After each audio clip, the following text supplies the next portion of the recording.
So what's the deal with this rare variant of Makuta Pterodax's mask? You know, you've probably seen this version before, but what about this purple version? And a green version as well? How do these exist? Well, let's discuss that and the history behind these rare masks in today's video, and we're going to highlight a few different ways that you could use these pieces in your own LEGO creations. So let's dive in.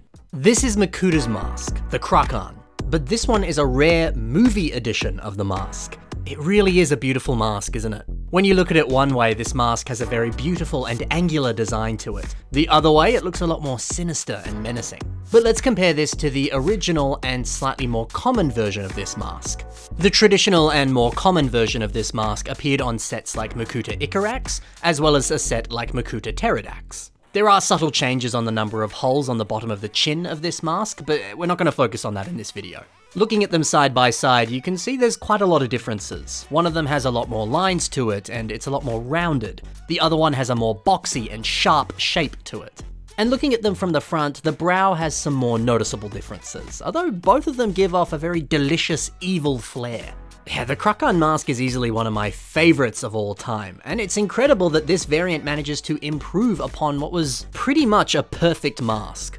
Let's put the movie version onto the Makuta Pterodax set. The front-facing version of the mask looks magnificent. The forehead really makes it look like he's got a furrowed brow, and it really does enhance a lot of the evil qualities of his face. The other side, yeah, it's still cool, but the hole on the area where the mouth should be, it really does make him look like he's like shocked or surprised. I can't help but think he's constantly just saying, ooh, every time. So it does sort of slightly kill some of the evil vibes that this character is meant to have.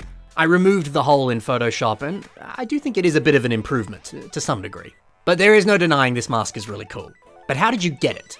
Well, the mask only appeared in this Bionicle set. This is Takuta Nuva. The set number is 10201.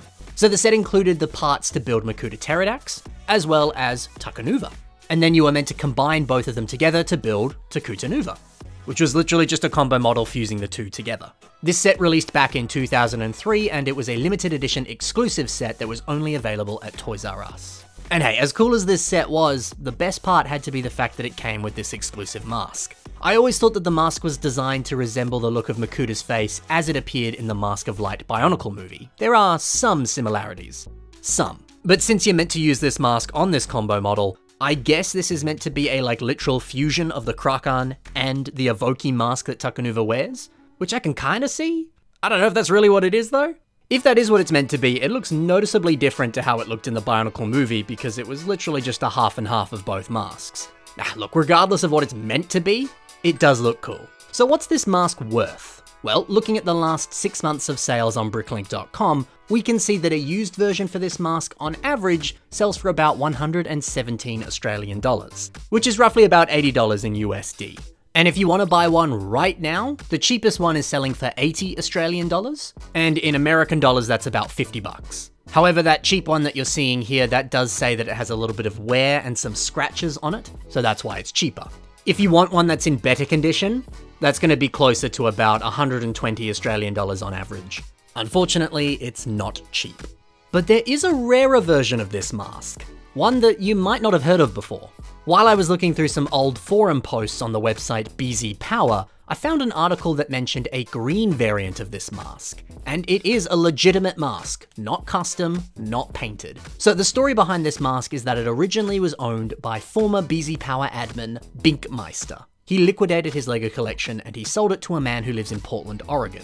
At the bottom of one of the boxes of the stuff that he was given, he found this mask. Now Binkmeister, the guy who gave him all these boxes of LEGO, this is the same dude that had a lot of different prototype Bionicle masks and pieces. The website BZ Power, a lot of their admins had these types of parts, and they were used for prizes or giveaways or all sorts of fun stuff. So that means that this green Kraahkan mask was just one of those prototype pieces that LEGO themselves directly gave to BZ Power. Binkmeister, by the way, was also the LEGO.com webmaster for a long time during the era of G1 and also Hero Factory. So yeah, this mask is absolutely real. But why is it green? Well, that's because it's a pre-production mold test. Many other LEGO pieces have actually shown up in green before, and that's because the LEGO group likes to use green and red colors when they're testing molds.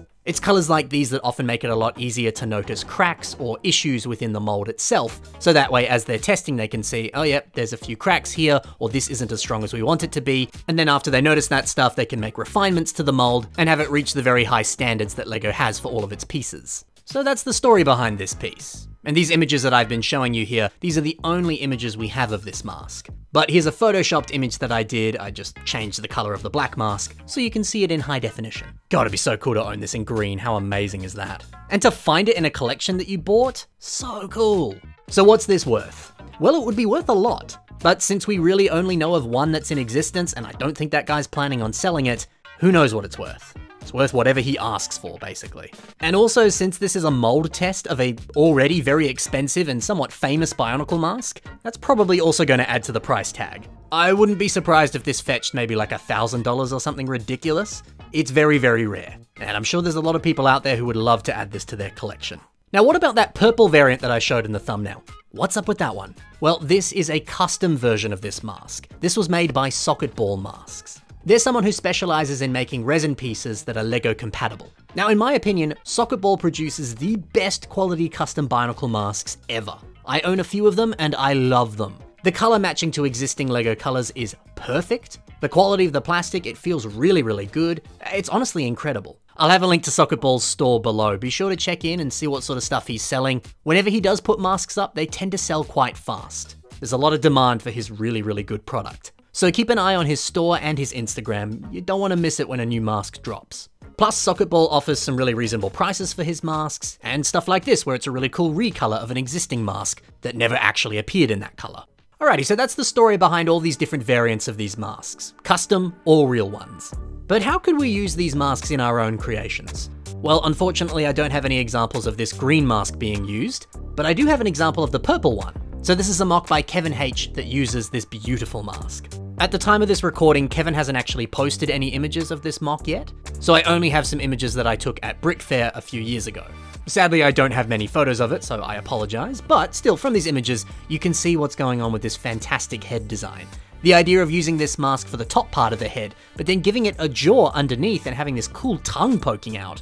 That's awesome. I've never really seen this mask being used like that, but it works really well. Plus, seeing a purple and black Makuta, beautiful. I love what Kevin has done here. Also, check out the mask just next to this on this other creation. This one wasn't built by Kevin, this was built by Corn Builder, but look at that. The classic black Kraahkan with a lovely bit of trans neon green going through it. To my knowledge, this is also a Socket Ball mask that's being used, and it just goes to show the incredible quality of Socket Ball's stuff and some of the awesome things that he makes. This isn't a paid advertisement, by the way, I just really like what Socket Ball does.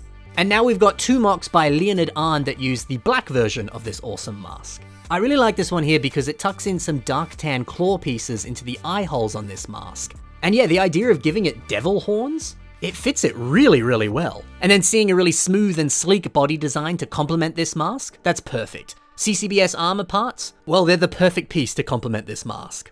Leonard Arndt also has a mock of Makuta Pterodax, Master of Shadows, and this uses the mask, but this time it's flipped the other way.